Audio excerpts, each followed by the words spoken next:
اور تمہارے علماء کا کیا حال ہے؟ تمہارے مولویوں کا کیا عالم ہے؟ ان کے ایمان کا، ان کے علم کا کیا عالم ہے؟ وہ اللہ کا دیدار رسول اللہ کے لیے روا نہیں سمجھتے۔ ایک بڑی تعداد مسلمانوں کے علماء کی کہتی ہے کہ رسول اللہ صلی اللہ علیہ وسلم نے شب معراج کو جبریل کو دیکھا تھا، اللہ کو نہیں۔ اور رسول اللہ فرما رہے ہیں اپنی امت کو ایک زمانہ آئے گا، کیا ہوگا اس زمانے میں؟ انکم سترون ربکم کما ترون ھذا، جس طرح یہ چاند تمہیں نظر آ رہا ہے نا، تم اپنے رب کو دیکھو گے۔ اور امت کہہ رہی ہے آپ نے نہیں دیکھا۔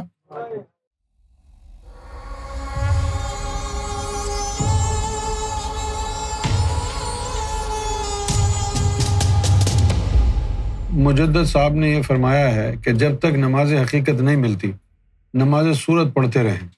کیا نماز صورت پڑھ کر ہی بندہ نماز حقیقت تک پہنچتا ہے؟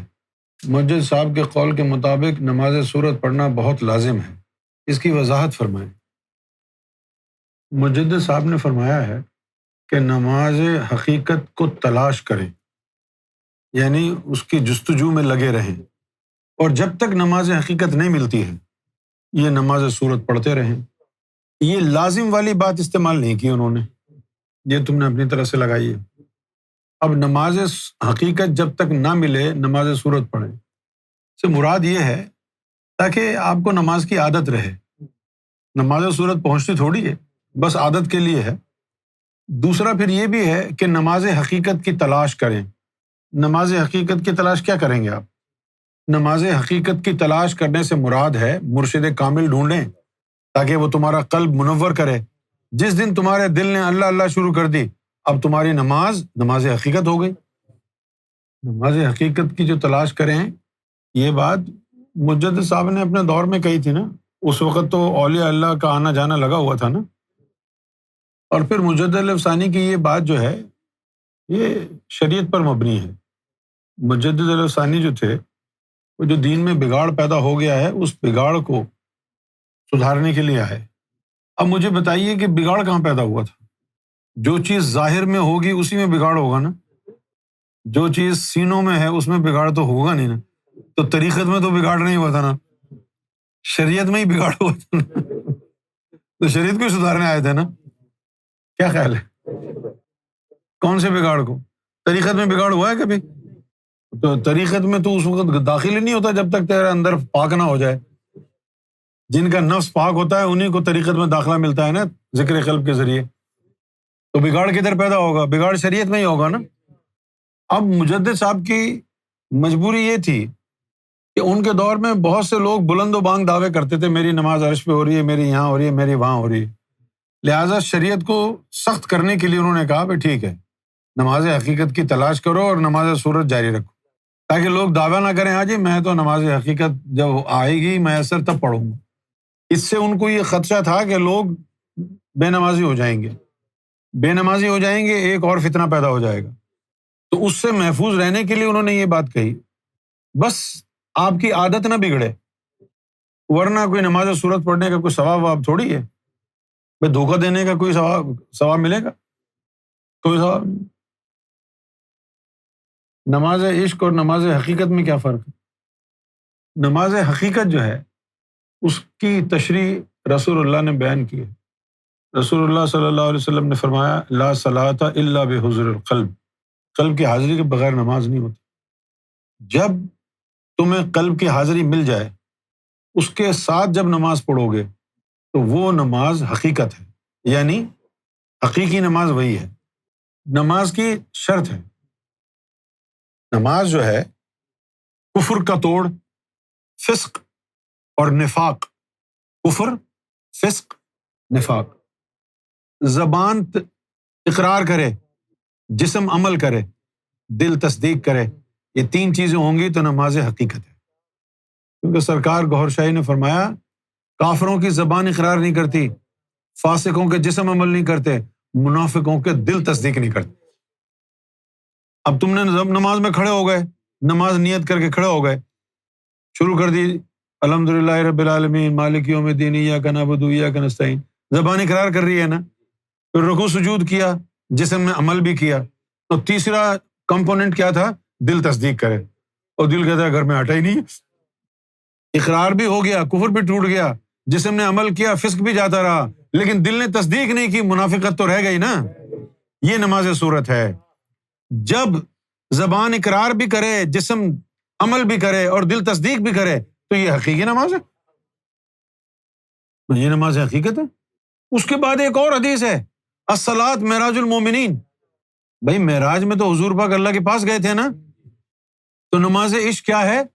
الصلاۃ معراج المومنین، کہ حضور پاک جسم سمیت اللہ کو دیکھنے اوپر گئے، اور جو مومن خاص ہوگا، اعلیٰ درجے کا مومن ہوگا، تو اس کو معراج یعنی اللہ تک کا دیدار اس میں میسر آئے گا۔ وہ اندر کی چیزیں نکل جائیں گی، عرش مولا میں پہنچ، تیرا جسم یہاں ہوگا مسجد میں موزن کے پاس، وہ اندر کی چیزیں اللہ کے پاس ہوں۔ اسی کے لیے بلے شاہ نے کہا اساں عشق نماز جدو نیتی ہے۔ وہ نماز عشق جو ہے وہ ادھر نہیں ہوگی نا، وہ تیرے اندر جو روح ہے وہ نکل کے اوپر جائیں گی۔ جب وہ روحیں اوپر نکل کے اللہ کے روبرو ہوں گی تو اللہ کو دیکھنا عشق ہے نا، وہ نماز عشق ہے۔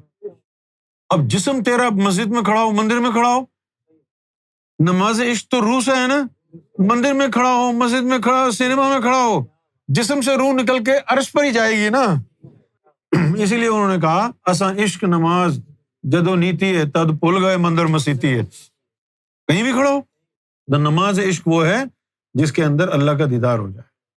اب آپ کہیں گے یہ باتیں کہاں ہیں؟ یہ باتیں دین اسلام کی باتیں ہیں، حدیث جبریل میں آیا ہے۔ جبریل علیہ السلام ایک صحابی کے روپ میں حضور کی بارگاہ میں حاضر ہوئے تاکہ صحابہ کرام کو تعلیم دے سکے۔ وہ صحابی تو اتنے عقل مند نہیں تھے جو یہ سوال کرتے، تو اللہ تعالیٰ نے صحابی کے روپ میں جبریل کو بھیجا کہ جاؤ بھائی تم گئے، اور جا کے جو ہے انہوں نے جو ہے یہ سوالات کیے۔ پہلا سوال جو ہے انہوں نے یہ کیا کہ بھائی فقال مل ایمان، کہ یا رسول اللہ صلی اللہ علیہ وسلم ایمان کیا ہے؟ تو آپ نے ایمان کا بتایا کہ الایمان ان تؤمن باللہ وملائکتہ وباللقاء ورسلہ وتؤمن بالبعث۔ یہ تمام چیزیں بتائیں کہ اللہ پر تیرا ایمان آ جائے، وہ ملائکہ پر، اور اللہ کے دیدار پر ایمان آ جائے، وباللقاء، اللہ کے دیدار، اس کے رسولوں پر اور اس کی بعثت پر۔ اس کے بعد کہا کہ قال مل اسلام، پھر کہا کہ اسلام کیا ہے؟ تو اسلام کا بتایا کہ قال اسلام ان تعبد اللہ ولا تشرک بہ، کہ اسلام یہ ہے کہ تو اللہ تعالیٰ کی عبادت کرے اور اس کو کسی کا شریک نہ ٹھہرائے، اور وتقیم الصلاۃ، اور صلاۃ کو قائم کرے، وتؤتی الزکوٰۃ، زکوٰۃ ادا کرے، ہے نا۔ اب مولوی نے تو صرف اتنا ہی کہہ دیا زکوٰۃ ادا کرو، اور آپ نے کیا سمجھا؟ مال کے اوپر جو زکوٰۃ ہے وہ ادا کرو، ہر شے پر زکوٰۃ۔ وتصوم رمضان، اور رمضان میں روزے رکھے۔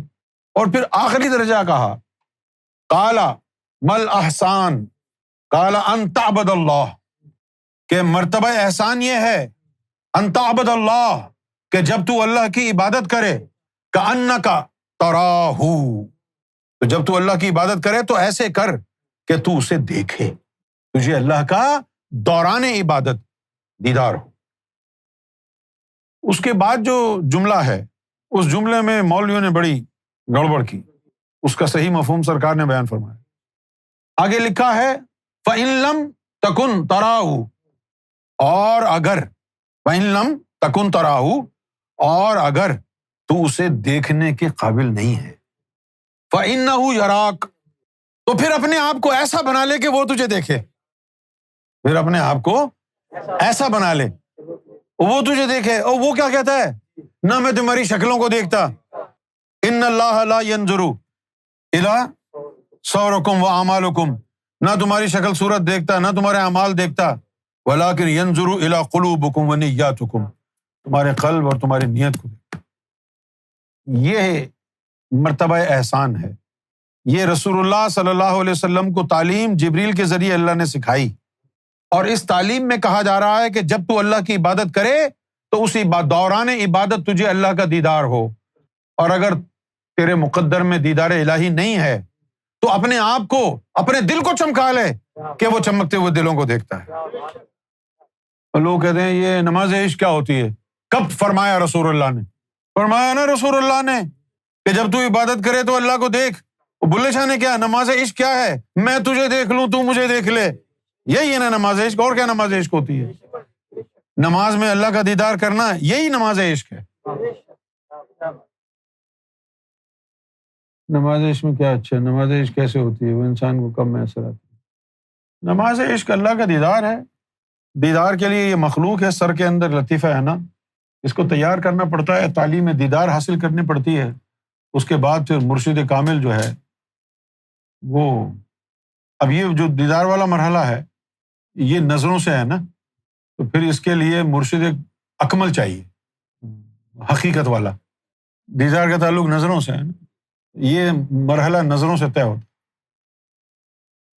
سرکار کی ذات گواہ ہے، سرکار کو حاضر و ناظر جان کے کہتا ہوں، اللہ کا دیدار کرانا سرکار کے یہاں ایسا ہے جیسے تم لوگ آج لوگوں کو ذکر دے رہے ہو نا، آنکھیں بند کرو جاؤ، اتنا آسان ہے۔ باقی جو ماضی میں گزر گئے انہوں نے تو رائی کا پہاڑ بنایا، لیکن یہ تصرف ہے سرکار گوھر شاہی، کیونکہ سرکار کا من یہ چاہتا ہے کہ اللہ کا حسن وہ پوری انسانیت کو عطا کر دے، سب اپنے رب کو دیکھ لیں۔ اور یہ بات جو ہے رسول اللہ کی پیش گوئی ہے 1400 سال پرانی۔ اگر آپ اگر یہ اعتراض کریں چاہے سرکار پوری سارے انسانوں کو اللہ کا دیدار کرا دیں گے، حضور پاک نے کیوں نہیں کرایا؟ پتہ نہیں کیوں نہیں کرایا، لیکن حضور پاک نے یہ بات کہی ہے، 14ویں کا چاند نکلا ہوا ہے، اور صحابہ کے جھرمٹ میں رسول اللہ صلی اللہ علیہ وسلم تشریف فرما ہیں، اور پھر نبی پاک صلی اللہ علیہ وسلم فرماتے ہیں چاند کی طرف اشارہ کر کے، یہ دیکھو، تو کیا کہا؟ ان جریر بن عبداللہ قال، جریر بن عبداللہ نے کہا، کننا مع رسول اللہ صلی اللہ علیہ وسلم جلوس، کہ ہم لوگ رسول اللہ صلی اللہ علیہ وسلم کے ساتھ بیٹھے ہوئے تھے، فنظر الی القمر، چاند کی طرف دیکھا، ہائے ہائے ہائے، لیلۃ البدر، 14ویں کا چاند تھا۔ لیلہ کہتے ہیں رات کو، اور بدر کہتے ہیں کامل چاند کو۔ کامل کب ہوتا ہے؟ 14ویں کی رات۔ ویسے اس کو تو ویسے تو قمر کہتے ہیں، لیکن جب 14 کا چاند ہو تو اس کو بدر کہتے ہیں۔ تو کہا فنظر الی القمر، تو چاند کی طرف نظر اٹھائی، لیلۃ البدر، 14ویں کی رات تھی، لیلۃ اربع عشرۃ، اب یہ تشریح بھی بیان کر دی 14ویں کی، لیلۃ اربع عشرہ، 14 ہے نا، اب وہ 14ویں کا چاند تھا۔ رسول اللہ نے نظر اٹھائی چاند کی طرف، 14ویں کے چاند کی طرف نظر اٹھائی، فقال ہائے ہائے ہائے ہائے، اور پھر رسول اللہ نے فرمایا انکم سترون ربکم، کہ تم اپنے رب کو مستقبل میں دیکھو گے۔ یہ جو لفظ سین ہے نا، یہ مستقبل کے لیے لگتا ہے، ورنہ ہوتا ترون، راہ سے نکلا ہے نا، انکم سترون ربکم، تو مستقبل میں اپنے رب کو دیکھو گے۔ یا رسول اللہ، کسی نے پوچھا نہیں، دکھانے والے تو آپ اس دور میں ہیں، نہیں دکھا رہے، مستقبل میں کون آئے گا جو سب کو رب دکھا دے گا؟ ہوگا کون وہ؟ آپ نہیں دکھا رہے، وہ کون ہوگا جو سب کو رب کا جلوہ دکھائے گا؟ سوچو وہ کون ہوگا؟ رسول اللہ تو نہیں دکھا رہے نا، بتا رہے ہیں مستقبل میں آئے گا کوئی ایسا۔ انکم سترون ربکم، تم اپنے رب کو دیکھو گے، اور پھر یہ بھی بتایا کیسے دیکھو گے۔ تم اپنے رب کو کیسے دیکھو گے؟ کما ترون ھذا، جیسے تم اس چاند کو دیکھ رہے ہو۔ مقام محمود پہ نہیں جاؤ گے؟ عرش پہ جا کے نہیں دیکھو گے؟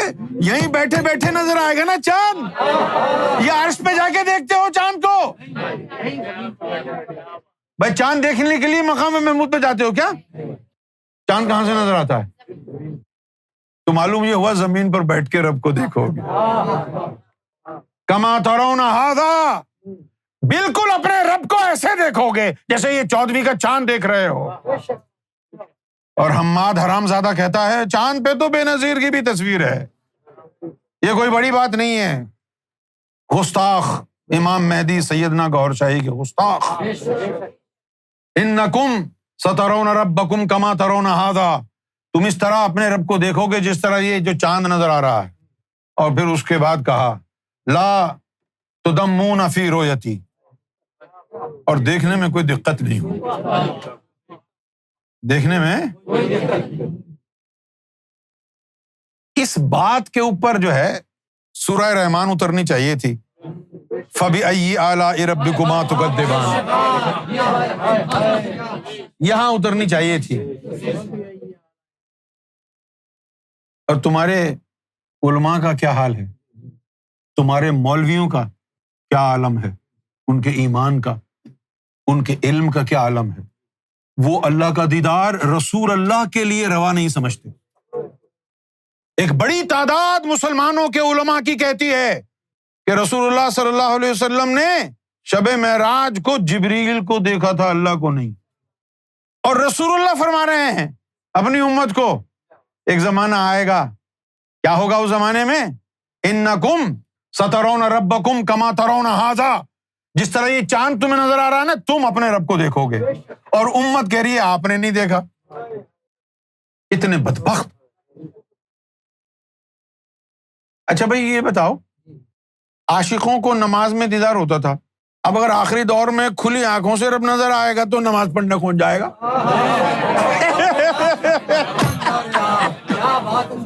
مجھے ہنسنا نہیں چاہیے اس بات پہ۔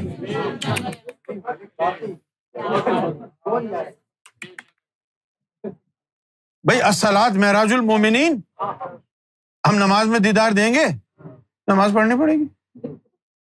بلے شاہ جو کہہ رہے تھے ایسا عشق نماز جدو نیتی ہے، بھائی نماز نیت نہیں پڑی نا۔ آخری دور کے لیے رسول اللہ کی پیشگوئی کیا ہے؟ انکم سترون ربکم کما ترون ھذا، جس طرح تم اس 14ویں کے چاند کو دیکھ رہے ہو ایسے رب نظر۔ ارے بھائی چاند تو بہت دور ہے، احد پہاڑ تو بڑا قریب تھا، ہے نا؟ جہاں بیٹھ کے حضور یہ فرما رہے تھے وہاں سے احد پہاڑ زیادہ دور ہے یا چاند؟ چاند دور ہے نا۔ چاند کے علاوہ اگر کہیں اور رب کا چہرہ ہوتا تو پھر کہتے احد پہاڑ جو سامنے نظر آ رہا ہے، اتنی دور تم رب کو دیکھو گے۔ چاند کا کیوں کہا؟ کہ رب کا دیدار ہی چاند میں ہوگا، وہ جلوہ رب کا چاند میں ظاہر ہوگا۔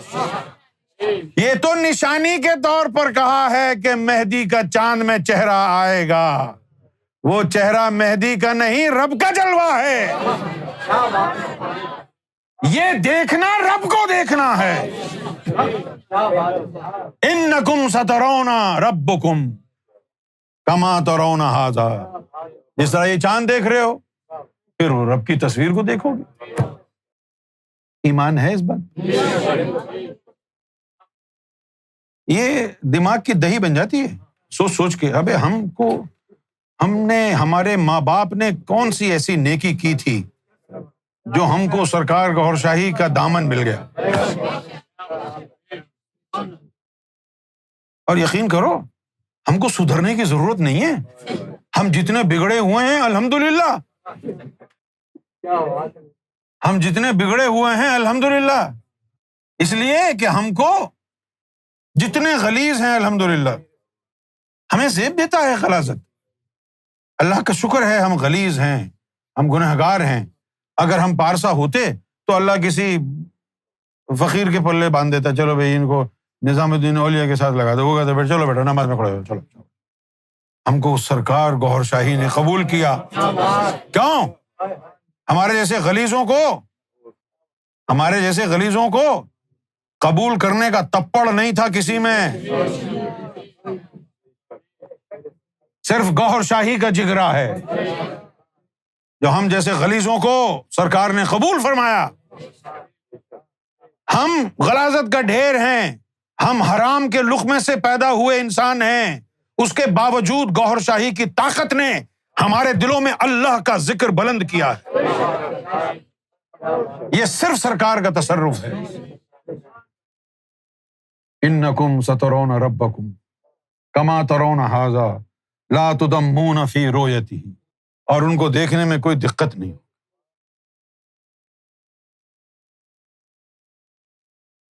سچ بول دو، سچ بولو نا. عرش پہ دیدار مقام محمود سے دیکھتے تھے. الصلاۃ معراج المومنین، نماز عشق نماز میں اللہ کے دیدار سے ہوتی تھی. اب جب 14ویں کے چاند کی طرح رب کا دیدار ہوگا